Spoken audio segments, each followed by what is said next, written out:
La clase Nelson fueron los acorazados británicos más fuertemente armados que se construyeron, de hecho, y para el período de entreguerras formaron la parte más poderosa de la flota de acorazados de la Marina Real. Pero sus orígenes para una unidad tan poderosa fueron producto de un compromiso y un poco demasiado de un trabajo apresurado. Serían los únicos acorazados británicos construidos entre la clase Revenge de mediados de la década de 1910 y la clase King George V de mediados de la década de 1930, asumiendo que consideras a Hood como un crucero de batalla y no como un acorazado rápido. En un principio los barcos no estaban destinados a existir. La Marina Real había diseñado los cruceros de batalla G3 y los acorazados N3, respectivamente, cuando el Tratado de Washington puso un freno estridente a ambos. Los cañones de 18 pulgadas de los N3 violarían los nuevos límites del tratado y ambos diseños excedían el nuevo límite de desplazamiento de 35.000 toneladas. Sin embargo, con la Primera Guerra Mundial pausando la construcción de acorazados británicos, la Marina Imperial japonesa y la Marina de los Estados Unidos tenían en construcción los Nagatos y los Colorados, lo que dejaría a esas marinas con barcos armados con cañones de 16 pulgadas, mientras que el barco más poderoso de la Marina Real sería el Hood o uno de los Queen Elizabeths con cañones de 15 pulgadas. Los británicos argumentaron con éxito que también deberían poder construir acorazados con cañones de 16 pulgadas, lo cual fue aceptado por las otras potencias principales. El gran problema entonces era qué construir. Las armas de 16 pulgadas de los G3 cumplían con el tratado, pero el barco en sí, como dijimos, era más de 10.000 toneladas demasiado pesado. En términos muy básicos, tomaron el diseño de la disposición del N3, con el triple 18 reemplazado por triple 16 y luego redujeron todo en tamaño para obtener lo que efectivamente era un eje 3 miniaturizado que en teoría con un poco de ajuste podría apenas poder cumplir con el límite de 35.000 toneladas. Este diseño eventualmente se conocería como O3, ya que iba a ser un acorazado que seguía la secuencia de la designación N3. A diferencia de algunas naciones que más tarde mentirían descaradamente o engañarían para superar los límites del tratado, los británicos parecían extrañamente obsesionados con cumplir los límites y se veía que lo hacían. Sin embargo, esto no les impidió asegurarse de que los propios límites se definieran de formas que ellos podrían explotar legítimamente. Antes del tratado, el desplazamiento de un barco solía citarse como dos cifras: desplazamiento normal, que generalmente consistía en el barco en niveles de operación en tiempos de paz. De ahí lo normal, con tanques parcialmente llenos, algunas tiendas y un poco de munición, etcétera, etcétera. Esto fue entonces acompañado por el desplazamiento completo o máximo, que reflejaría un barco en pleno estado de guerra, a punto de partir del puerto con una tripulación completa. Tanques de combustible llenos, tanques de agua llenos, tiendas al máximo, revistas llenas al máximo, etcétera, etcétera, etcétera. Los británicos argumentaron que definir el límite de desplazamiento usando cualquiera de esto sería injusto para ellos, ya que con un imperio global que proteger, sus barcos tendrían que dedicar mucho más de su desplazamiento total a tanques de combustible y agua y cosas como esta para permitirles tener el rango necesario para operar a través del globo, mientras que una nación como Italia, Francia o Japón, con compromisos muy limitados en el extranjero y mucho más compromisos más cerca de casa, podrían permitirse dedicar más del desplazamiento de un barco a las partes de creación de guerra del barco, simplemente reduciendo las provisiones de combustible y agua de largo alcance. Y así se creó un nuevo desplazamiento estándar, que era efectivamente un desplazamiento normal, con algunos pequeños ajustes aquí y allá, y un cambio mayor, que era que excluía completamente el peso del combustible y el agua almacenados a bordo.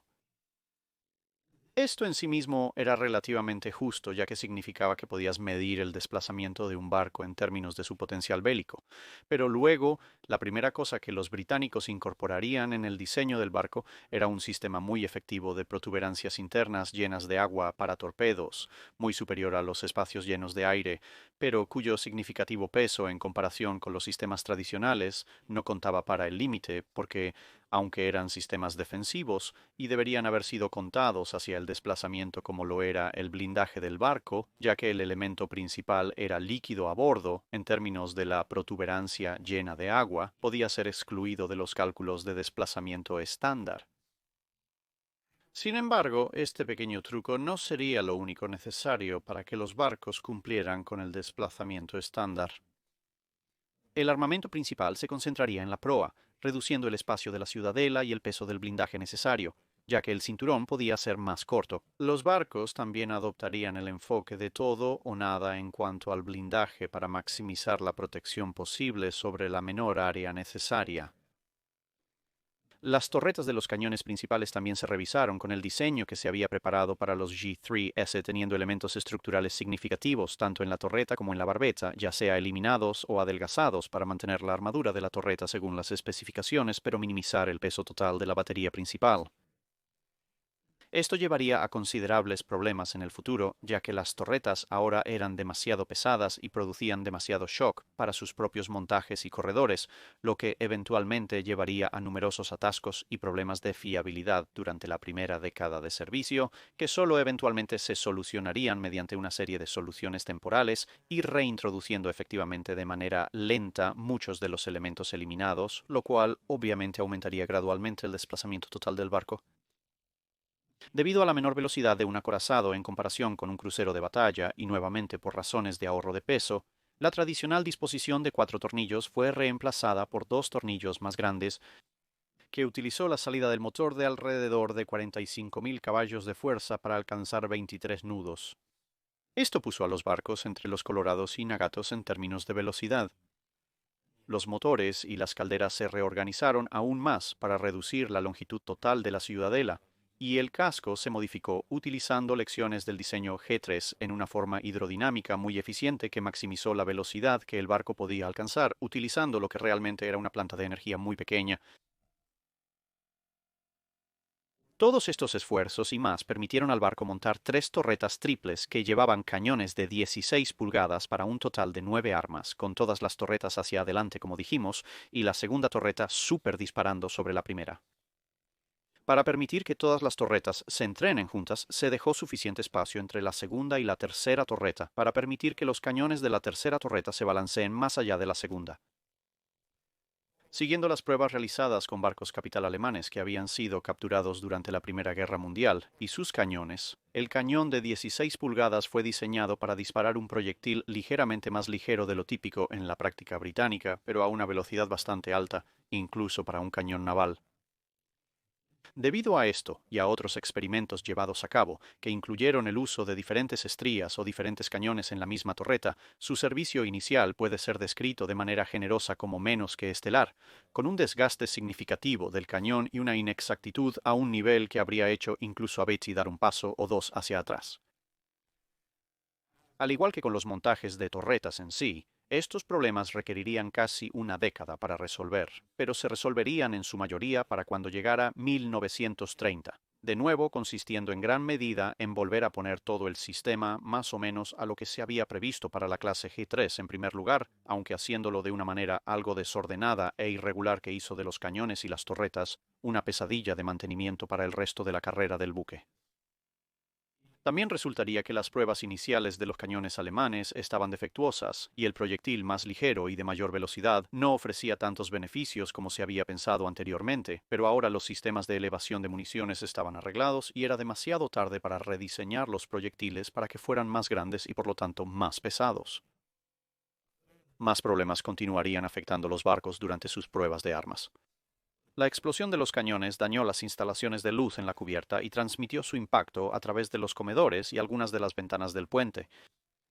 Un oficial que observaba las pruebas encontró la explosión tan poderosa que incluso debajo de la cubierta delantera sufrió una conmoción en los ojos que hizo que su visión se volviera roja con cada salva. Sin embargo, se suponía que la mayoría de las áreas afectadas estarían despejadas durante una batalla, y los daños físicos al barco eran más irritantes y cosméticos que vitales, por lo que, aunque los cañones se limitaban a disparos de flanco en tiempo de paz, generalmente se aceptaba que este tipo de daño ocurriría en una batalla en tiempo de guerra, siendo las únicas modificaciones importantes tratar de evitar que las ventanas del puente exploten. La explosión era más fuerte que cualquier vidrio que pudieran fabricar, por lo que redujeron el tamaño de las ventanas e instalaron deflectores de explosión debajo de cada una. La batería secundaria constaba de 6 torretas de cañón gemelas de 6 pulgadas, 3 por lado, dispuestas de manera similar a las torretas principales, con una torreta central más alta que las que están a ambos lados de ella. Toda la batería secundaria estaba concentrada justo en la parte trasera del barco, con el espacio intermedio ocupado por un armamento antiaéreo inicial de 6 cañones individuales de 4.7 pulgadas, un puñado de cañones de saludo y una aspersión de armas de AA ligeras de 2 libras. También se instaló un par de tubos de torpedos submarinos para torpedos pesados de 24.5 pulgadas. Durante los años de entreguerras, la batería antiaérea fue mejorada, reemplazando los cañones de saludo y los iniciales de 2 libras por diversos montajes de pom-pom, que usaban un cañón similar de 2 libras o 40 milímetros y algunas ametralladoras de calibre 50, y luego con la inevitable llegada de los Bofors y Oerlikons a medida que avanzaba la guerra. Para mediados de la guerra, el Nelson, por ejemplo, portaba 6 pom-pom de 40 milímetros octuples para un total de 48 cañones, más 16 cañones Bofors de 40 milímetros en montajes cuádruples, y no menos de 61 de los Oerlikon de 20 milímetros para un total de 131 cañones antiaéreos, incluyendo las armas de 4.7 pulgadas, lo cual era un nivel de potencia de fuego antiaéreo positivamente americano. También hizo una breve aparición una batería de lanzacohetes antiaéreos no guiados para el poco deleite de nadie. El armamento de torpedos resultó ser una mezcla de bendición. En su acción con el Bismarck, Rodney disparó sus tubos de torpedos de babor, reclamando un acierto que sería la primera y única instancia de un acorazado torpedeando con éxito a otro acorazado, si esta afirmación es precisa, a pesar de que los disparos del tubo de torpedos de babor fueron necesarios porque un casi golpe del Bismarck había bloqueado el tubo de torpedos de estribor. En contraste, mientras operaba en el Mediterráneo, un bombardero de torpedos italiano golpeó a Nelson justo detrás de uno de los principales compartimentos de torpedos, que se inundó, dejando entrar casi 4.000 toneladas de agua. Aunque a diferencia del Lutzow en Jutlandia, las bombas y equipos de control de daños de Nelson lograron mantener y luego reducir la inundación, al inspeccionar se encontró que muchas de las cápsulas de aire comprimido del torpedo se habían roto y destrozaron la sala de torpedos, destruyendo casi todo, pero por suerte ninguna ojiva explotó. El oficial de inspección lamentó principalmente la pérdida de un queso particularmente grande y agradable que había adquirido durante el permiso en tierra y que había estado en el almacén inmediatamente detrás de la sala de torpedos, que había recibido la peor parte del golpe, y desafortunadamente el queso ahora era completamente incomestible debido a la contaminación por agua salada. El blindaje en los barcos consistía en una correa interna inclinada, que se tomó en diseño de la clase G3, que se inclinaba alrededor de 18 grados desde la vertical, con un espesor máximo de 14 pulgadas. Esto reflejaba un diseño que se basaba en dar y recibir fuego de largo alcance, ya que la misma idea con casi el mismo ángulo, aunque con 2 pulgadas menos de espesor, se adoptó para las clases South Dakota y Iowa de la Marina de los Estados Unidos un par de décadas más tarde. Este esquema de blindaje era muy fuerte donde estaba presente y se complementaba con una cubierta que tenía poco más de 6 pulgadas de espesor en su punto más fuerte. No obstante, se ha criticado el esquema de blindaje por ser algo superficial, ya que su borde inferior estaba justo debajo de la línea de flotación en el desplazamiento de diseño del barco. Aunque existen algunos factores atenuantes para esta crítica. La principal amenaza para un diseño de cinturón tan superficial son los proyectiles submarinos, los cuales en realidad no estaban desarrollados en ese momento y por lo tanto no puedes diseñar armaduras para resistir un arma que no existe. Los proyectiles que impactan el agua, además, en ese momento, iniciarían la detonación al contacto con el agua a menos que fueran defectuosos, y la mayoría de los proyectiles de la Segunda Guerra Mundial también poseerían esta característica. Además, para sortear el cinturón con un golpe en la línea de flotación, que obviamente evitaría golpear el agua antes del barco, requeriría un golpe que venía en un ángulo bastante empinado, de aproximadamente 25.000 yardas más para la mayoría de las armas en servicio en ese momento, de cosas como la clase Nagato, los Colorados, los Standards o los Fusos, lo cual era poco probable basándose en pura matemática, y como la Segunda Guerra Mundial señalaría, era casi imposible basándose en la realidad. Finalmente, la armadura del cinturón se situaba dentro de las defensas en capas contra torpedos que incluían esa capa llena de agua que mencionamos antes y, aunque las defensas contra torpedos en sí no estaban blindadas de la misma manera que el cinturón, la intención de diseño del sistema de defensa en general era iniciar la detonación de los proyectiles entrantes temprano, antes de alcanzar la armadura, y en el caso de que un proyectil golpee y detone por debajo del cinturón de armadura. Dado que explotaría en el sistema de defensa contra torpedos, que estaba diseñado para resistir una explosión de un torpedo que llevaba a bordo varios cientos de libras de explosivos, las relativamente modestas cargas de explosión de 30 a 50 libras de las granadas navales deberían ser absorbidas con relativa facilidad por el sistema, suponiendo que la espoleta del proyectil se hubiera iniciado en el momento del impacto, o poco después con el casco exterior, o el agua del mar misma. Claramente, un proyectil sumergido, como se mencionó, podría evadir la mayoría, si no todo, de este sistema, por lo que en la Segunda Guerra Mundial estaban en riesgo por algunos barcos de guerra japoneses. Pero en general fue una buena idea en teoría para la época en que fue diseñado, y en el evento nunca se puso realmente a prueba, por lo que el análisis final sobre la sabiduría de esta elección de característica de diseño en particular, por supuesto, debe dejarse al espectador. La clase también introdujo la característica común de todos los futuros buques de capital británicos a partir de este punto en adelante, la superestructura de torre octopoidal, también conocida como Queen Anne's Mansions, aunque a diferencia de los diseños posteriores, también conservaría una torre de mando totalmente blindada, por si acaso alguien quisiera romper con la tradición y realmente usar la maldita cosa. Debido al extenso espacio otorgado en esta superestructura, todas las operaciones diarias necesarias en y alrededor del puente podrían llevarse a cabo encubiertas, siendo las posiciones expuestas una cuestión de elección más que de necesidad. Algo que resultaba muy útil cuando se operaba principalmente en el Atlántico Norte y el Mar del Norte, donde las condiciones del mar a menudo se describían como un poco agitadas. A pesar de una reputación temprana de ser un poco torpes, en gran parte gracias a la acción del viento sobre la superestructura, que al estar bien después de la línea central del barco tendría un efecto mucho mayor de lo normal y desviaría el barco fuera de línea si el timón y el timonel no eran experimentados, eventualmente demostrarían ser sorprendentemente ágiles una vez que sus tripulaciones se acostumbraron a sus características únicas de manejo y demostraron capaces de evitar la mayoría de los golpes y rasguños menores que casi todos los demás acorazados británicos encontrarían al menos una vez en los anclajes de flota más comunes. Sin embargo, su apariencia era una cuestión de tipo Marmite, con algunos apreciando sus avances tecnológicos y su aspecto único, mientras que otros tomando pistas más del hecho de que se parecían más a petroleros que a acorazados tradicionales para otorgarles los apodos Nel Sol y Rodol, después de una serie de petroleros de principios del siglo XX, cuyos nombres terminaban todos en ol. Como Rodney tendrá su propio video en algún momento en un futuro cercano, cubriremos brevemente los historiales de servicio del barco aquí, centrándonos principalmente en Nelson. Ambos barcos fueron ordenados y colocados en diciembre de 1922, lanzados a finales de 1925 y comisionados a la flota en 1927.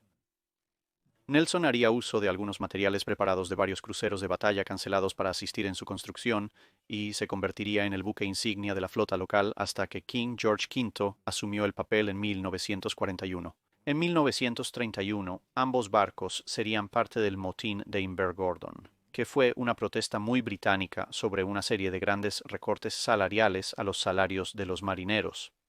Y en lugar de violencia aleatoria, vandalismo, cosas incendiadas y la ocasional explosión, fue en cambio una protesta donde se pronunciaron muchos discursos y se cantaron canciones, pero los barcos se mantenían a niveles básicos y los oficiales y hombres, aunque estaban bastante en desacuerdo con todo el asunto de obedecer órdenes, tendían a llevarse relativamente bien sin ninguna violencia mayor entre las dos partes. En parte, hay que admitir que esto se debió a que prácticamente todos los oficiales no pertenecientes a la almirantía, e incluso algunos de los que sí lo eran, estaban de acuerdo en principio en que los recortes salariales del gobierno eran ridículos, un problema que finalmente se resolvió cuando el gobierno cedió en la mayoría de sus exigencias. También para demostrar que no son solo los buques de guerra americanos los que a veces no tienen claro la profundidad de sus propias aguas territoriales, el Nelson se encalló diligentemente justo fuera de Portsmouth en 1934 mientras se dirigía al Caribe. Como los acorazados más nuevos de la flota, los dos recibirían relativamente poco en términos de remodelaciones o mejoras en comparación con los buques de guerra más antiguos que lo necesitaban más en los años previos a la Segunda Guerra Mundial, con la mayoría de los esfuerzos centrados en añadir unas cuantas armas antiaéreas más y, más tarde, algunos radares, ya que gran parte del resto de este periodo se dedicó a ordenar los cañones principales e intentar que funcionaran correctamente. Los primeros despliegues operativos del Nelson durante la Segunda Guerra Mundial incluyeron la persecución de cruceros alemanes y los Scharnhorsts, pero mientras que estos últimos barcos no tenían ningún deseo de enfrentarse a ella, la baja velocidad de la clase Nelson significaba que también eran muy fácilmente capaces de evadirle. Luego agotaría una terrible cantidad de su suerte cuando U-56 acertó 3 impactos directos de torpedos, pero cada uno de los torpedos falló y no explotó. Mientras su medidor de suerte supuestamente se regeneraba, se encontró con una mina magnética, la cual sí explotó y resultó en la necesidad de 6 meses de reparaciones. Durante el auge de las preocupaciones acerca de una invasión alemana, fue desplegada cada vez más cerca del canal como parte de los planes de la Marina Real para enviar lo que equivalía a prácticamente toda la flota de batalla al alcance de cualquier fuerza de invasión alemana que pudiera arriesgar un cruce. Con esta amenaza disminuyendo, tomó un turno en el escolta de convoy y casi se perdió la oportunidad de unirse a su hermana en la persecución del Bismarck. A mediados de 1941 se uniría a la Fuerza H operando desde Gibraltar y escoltaría a varios convoyes importantes, durante el curso del cual recibiría el impacto de torpedo aéreo mencionado anteriormente, que necesitaría otros 6 meses de reparaciones antes de salir de nuevo para más deberes de escolta de convoy en el Mediterráneo. A medida que la guerra comenzó a volverse en contra del eje, también apoyaría la Operación Torch, la Operación Husky y la Operación Avalanche, otros desembarcos en el norte de África, Sicilia e Italia respectivamente, utilizando su batería principal para proporcionar apoyo de bombardeo costero, que resultó ser altamente efectivo contra algunos tanques bastante sorprendidos en un momento dado. Luego sería reacondicionada, recibiendo la máxima cantidad de fuego antiaéreo antes de apoyar los desembarcos del 500 y A-500, pero se encontró con más minas marinas y necesitó otros 6 meses de reparaciones. En general parecía estar algo bendecida al no ser golpeada por proyectiles enemigos, pero consistentemente se encontraba con casi todas las variedades imaginables de amenazas submarinas. Volviendo a la acción a principios de 1945, vería acción en el Pacífico, apoyando operaciones contra Japón en el Océano Índico y alrededor de la península malaya. Según Winston Churchill, se había discutido una modernización mayor para Nelson para mantenerla en servicio después de la guerra, pero la combinación de muy poco dinero disponible y el hecho de que finalmente era demasiado lenta para operar con un portaaviones significaba que esto nunca se concretó. Por lo tanto, después de la guerra, se utilizaría como barco de entrenamiento desde julio de 1946, antes de ser retirada del servicio en febrero de 1948, cuando se usaría como objetivo para varios ejercicios de bombardeo, probando nuevas armas. Tras sobrevivir a esto, sería desguazada en marzo de 1949. Esto es todo por hoy. Gracias por ver. Deja tus comentarios o sugerencias de naves para revisar en la sección de comentarios. No olvides comentar en la publicación fijada para preguntas del dique seco.